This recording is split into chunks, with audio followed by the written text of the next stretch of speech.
I love printing. I love printing. I love it. I love printing. Today we have Mark DeBoer. Mark, how you doing? I'm doing great. Thanks, Warren. Good. So Mark is from Darwill. I know that because it says it right on his jacket over there. Nice little Patagonia swag. You know I like swag, everybody. Mark, before we go anywhere, not that we're going anywhere, before we talk, give me a 60-second commercial on Darwill. So I'll start you by first correcting. We don't walk around saying that we're a printer anymore because we do so much more. Good for right? you. Good for you. So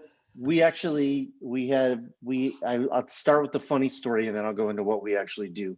But somebody was in a pitch and they talked about printing and they actually tossed the word commercial in front of it and the whole room cringed. And afterwards we said to that person, don't ever call us a printer ever again, because we do so much more beyond that. So Darwill is a direct. Wait, hang on 1 second. Yep, I just want you to know. Yep. I'm taking a picture of you right now. Put your hands in the air, do the victory pose, because you're my poster boy this week for saying we do not call ourselves printers. Because I've been trying to tell people that we could print, but it can't be our pitch. So for sure. So kudos to you. So thanks. Yeah. So we are a direct marketing company, which has full service of options from data to creative to analytics to the actual production of the piece, and then full circle reporting back on the ROI on how our data performed versus the creative and yada and all that stuff. So that's who Darwill is. I co-lead with another friend of mine the sales team and the sales efforts to try to grow our business, grow our influence into marketing channels, and trying to help our customers just use their data more wisely. So I watched a few of your videos, and I know that I can't say ink is in my blood, but I did grow up the son of a stripper. Whoa. Alarms are going, bells are flashing. Yeah. Son of a stripper. You better clarify that real quickly, because we're going downhill from now. Yeah. My dad worked for Darwill as well, and he was a lithography stripper. So I've learned my way around a light table and some really tiny little paintbrushes, and hearing the little zzz of the tape coming off the thing. Yeah, little red ruby. Yeah, yep, you got it. So I've lived those days, but I'm not going to say that ink is in my blood, but I'm going to say that when I got vaccinated, I think they put a microchip in me. Now I have data inside of me. So that's pretty much all we talk about, is the data and understanding what it can do for your printed communications. Wow. Anyway, that's very cool. And by the way, if you've got data in your blood, it's the same thing as ink. You're trapped. You're trapped. You mentioned salespeople. I always like to talk about salespeople. How many salespeople you have? We probably have about 25-ish in various roles or different kinds of sales. Yeah. Okay. And out of the 25, no names because we don't want to insult anybody. No. But of the 25, how many of them are really hunters and builders, and how many of them are order takers? I think that because of not just like taking an order for a print job, most of our team does a really good job of understanding like the whole marketing situation they're walking into. And so when they do that, they can't just take the order. They actually have to understand the client's business objectives, what's their challenge that they're facing with. And then we're helping to try to solve some of that. So obviously you don't just get a like notepad that says I need 100,000 8.5 by 11s on 100-pound gloss text. Good answer. But they're doing a lot of, I would say more of the growth that we have is more organic than pounding the phones, which I think that as we have more and more to offer, I think that it makes that the phone pounding more and more essential to expand beyond maybe our current customer mix. Well, I'm going to assume, bad word to assume, if you're a direct mail data company, you're doing big mailings every month for yourself. That's where your leads are coming from, correct? No, actually not. No, you're not even No, doing for yourself what you do for others. no. And I think the challenge, and this is what I haven't. I think this is the biggest rub there is that we would do small targeted mailings because there's a small targetable list of people that we need to get in touch with. These days with the pandemic, I don't know. I actually don't know how you can mail and just get straight B2B mail with people in their offices that are no longer there, and they have an admin that sits there and gets a pile of mail. And if it all looks the same, most likely to toss it in the garbage can. This is my armchair theory. But Um, if it's a dimensional mailer that has interest, they might be in trouble for throwing away the Patagonia sweatshirt the Patagonia shirt that I just sent to somebody to try to get their attention. right. So I So would I'm just saying say, you need to go more dimensional. so, okay, I'm saying that everybody not working in the office is getting everything that comes to the office with their name on it. And people I'm talking to are receiving stuff at home. Not necessarily that people are going to get home addresses, Yep, but yep. business is still running. People are still getting mail, still going. I'm just saying I'm surprised, but if your business is good, who am I to Yeah, talk, right? yeah. We don't. I should say we don't not mail. We don't not mail, but it's a part of our strategy. But our strategy is more of the getting online, showing what our data capabilities have been, and showing what we're capable of. How do you get the potential customer online? We're touching in multiple ways. So that's where Okay. we would do a very targeted mail piece to them saying, Okay, hey, so you meet are me for mailing. coffee. It's just you're Meet right. Yeah, You're meet going me you're for going coffee. Meet me deeper. for coffee. Yeah, we're going deeper and not mass, right? Okay, We're not good. blasting out 10,000 pieces because I can't follow up on 10,000 people. No, good answer. Good But answer. we're definitely targeting like, hey, here's 25. You need to set up these meetings and let's find out how we can understand what their business is doing so we can come alongside of them to figure out where the data is and how it plays to their marketing strategy. And no, correct. Good answer. And the reason I asked the question is because there are so many print companies, right, that do mailing and handle some data or that don't do their own mailings. And I'm really down on that, because I think if by doing the mailing for ourselves, what a great way to talk about the results in a little white paper to our clients Yep. for them to know that we've actually done what we're talking about, because there are still too many people out there trying to sell solutions and different programs when they don't even really know what they're talking about. They're just regurgitating information that comes from somebody else that comes from somebody else. Yeah, yeah, for Wow. sure.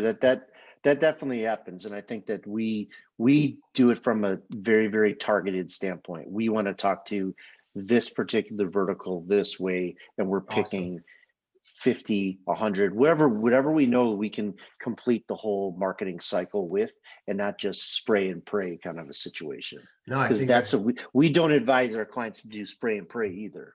How long has the company been around?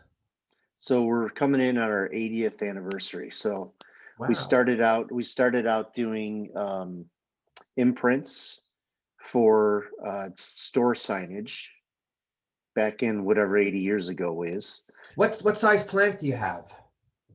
So we have two facilities. So we have a print facility where we would do all of our sheet fed and roll fed inkjet and cut sheet inkjet and toner base as well. And then we have a second facility that's all of our mail logistics, inserting, kind of our letter shop portion. So both of those are about 60,000 square feet each. And then Ah, we good have size. sales offices in Colorado, and another one in Chicagoland area, and then one in Atlanta. Do you guys have a particular market for a clientele in mailing, or anybody who pays? Well, everybody hopefully pays, but yes, Yeah.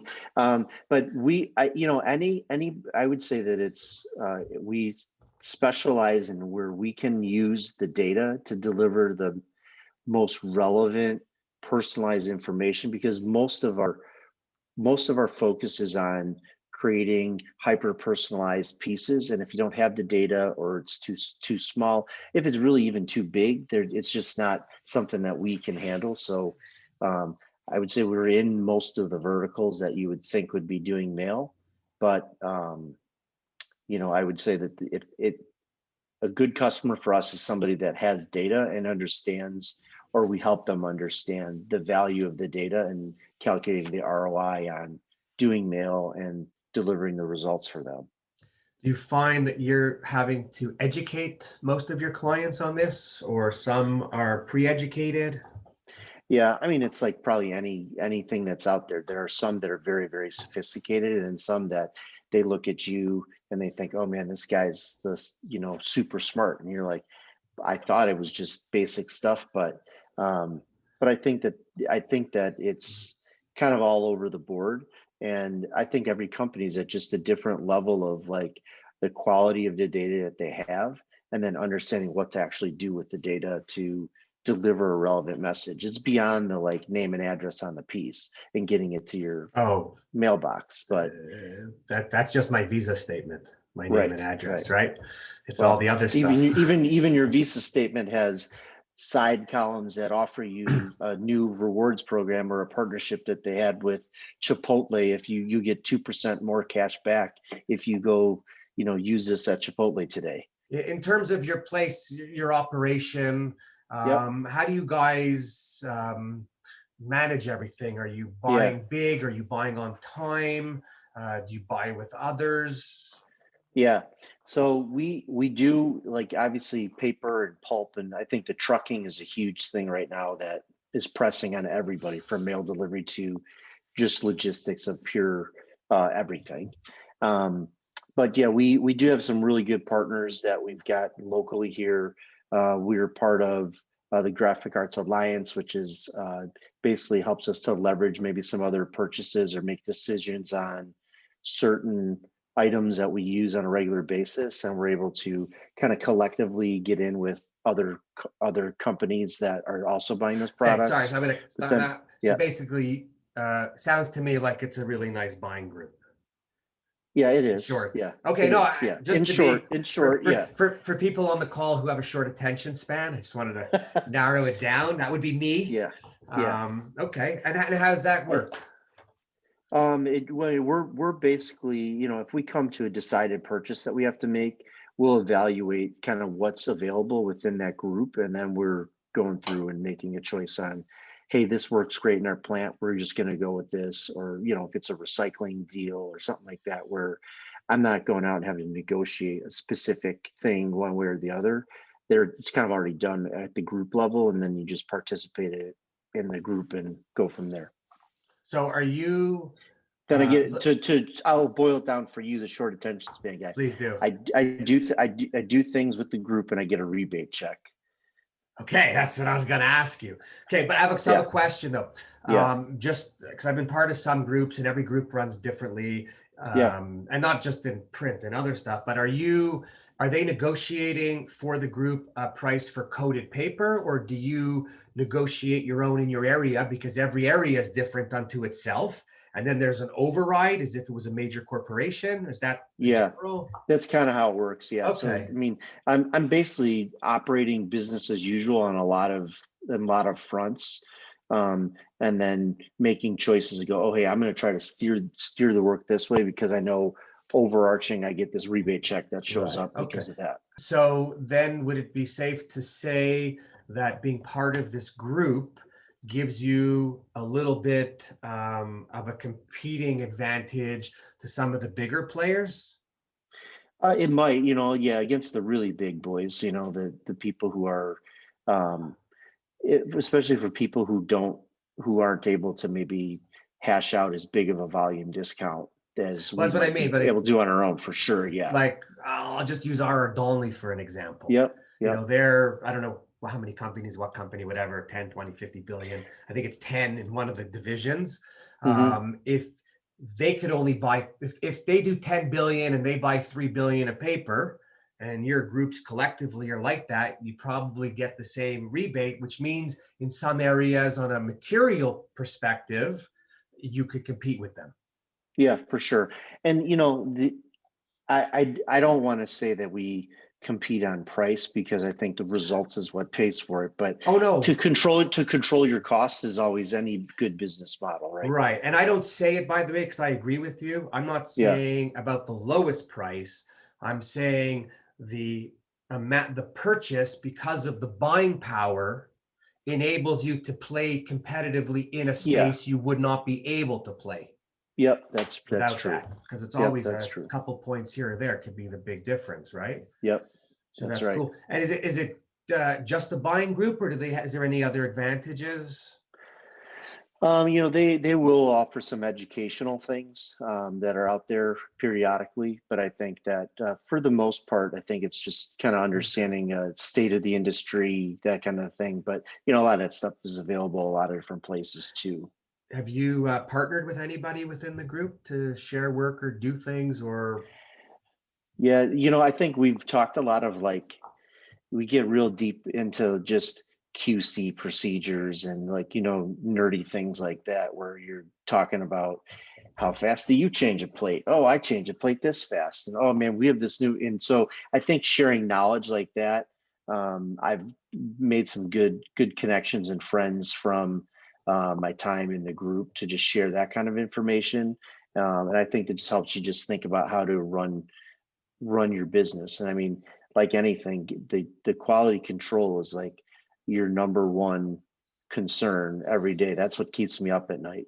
Listen, Is you're did I everybody do what they're supposed to?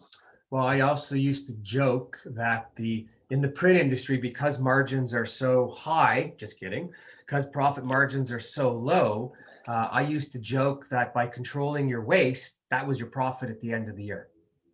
So if you get your waste, if you get your waste down to 1% and it was at 4, now you're in the running of Yeah, being, a pretty good print company with a decent margin, just basic. yeah, So yeah, it's yeah. pretty good. Yeah, you know what I used to find from those groups, aside from the benefits of the rebates, just the people that I would meet Yeah, for sure.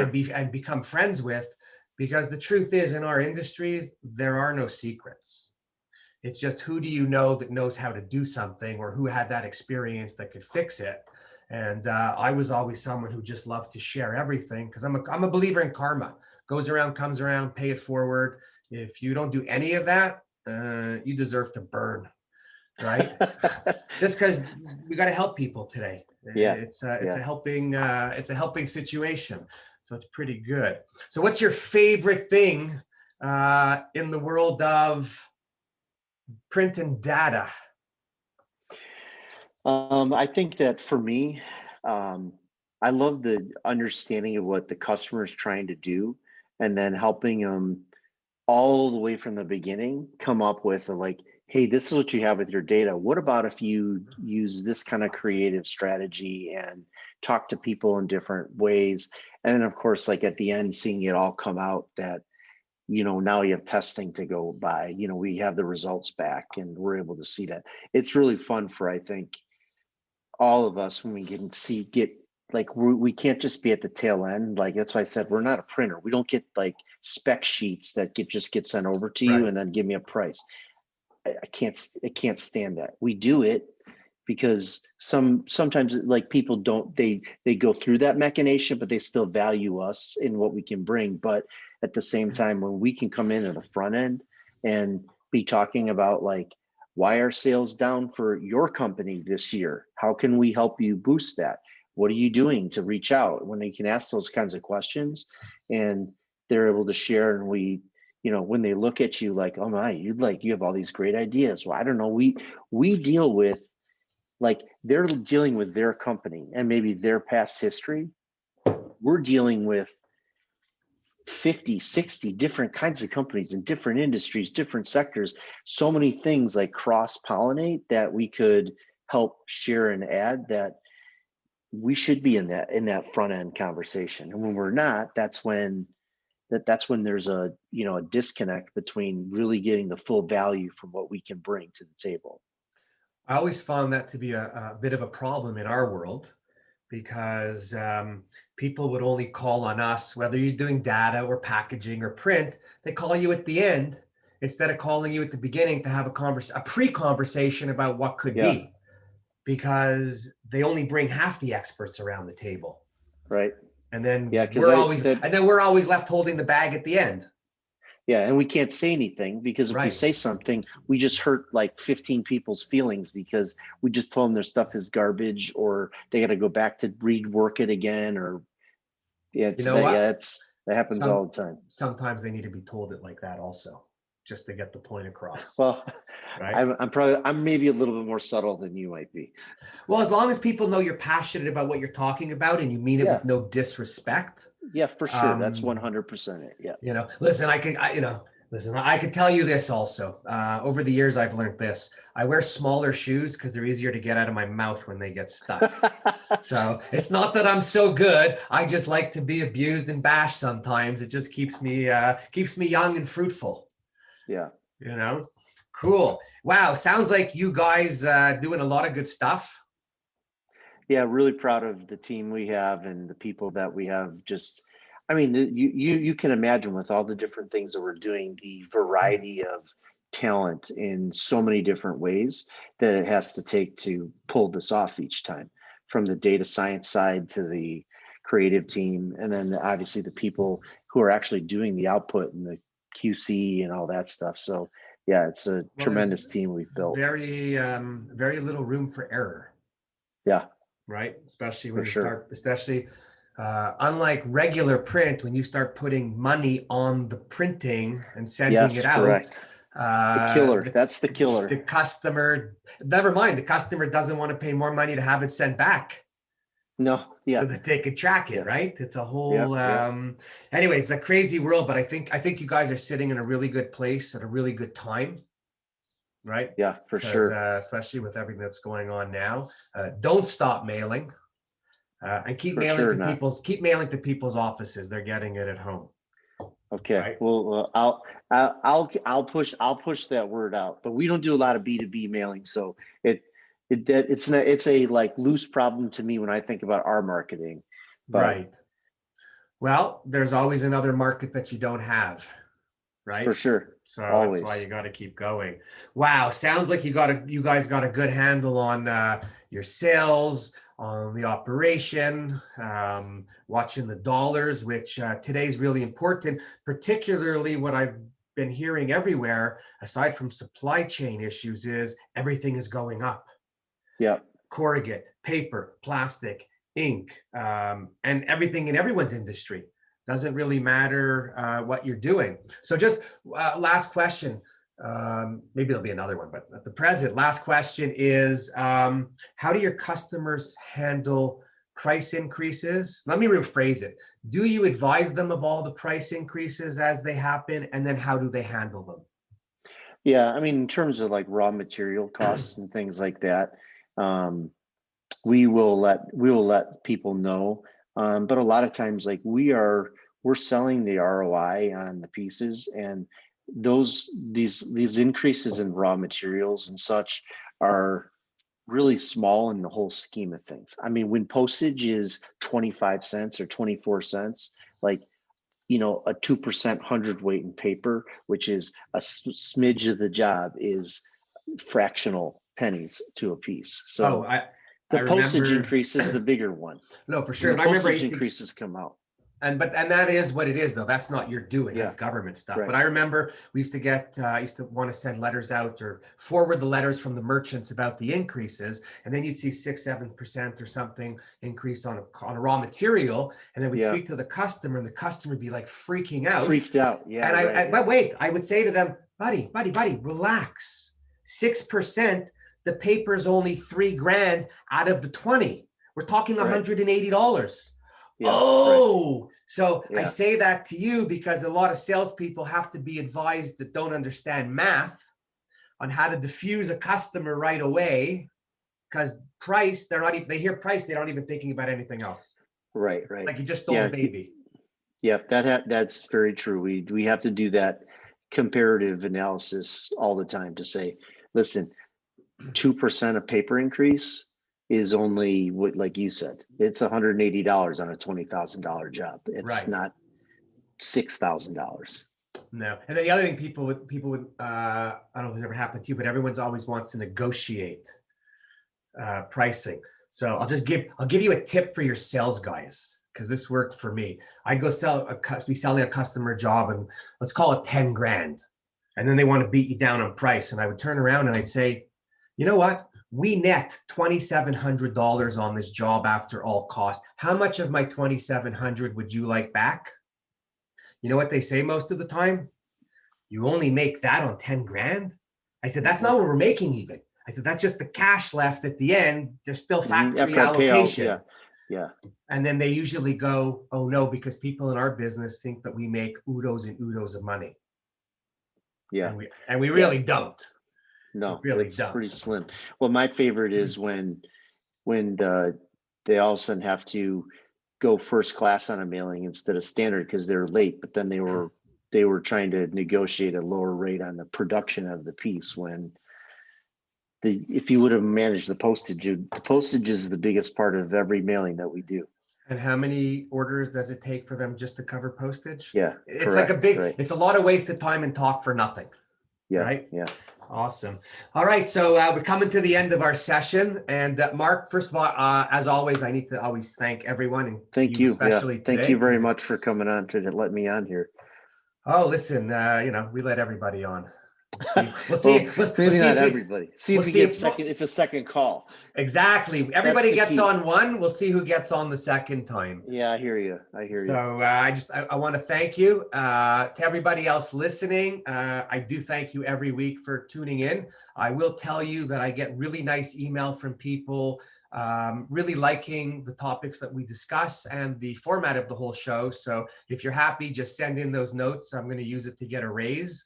Not that anyone's paying me much, but it's all good. To everybody else, check out my YouTube channel, Warren Werbitt, subscribe, trying to get more subscribers. And I'm going to leave you with Warren Werbitt, what they think. I love print.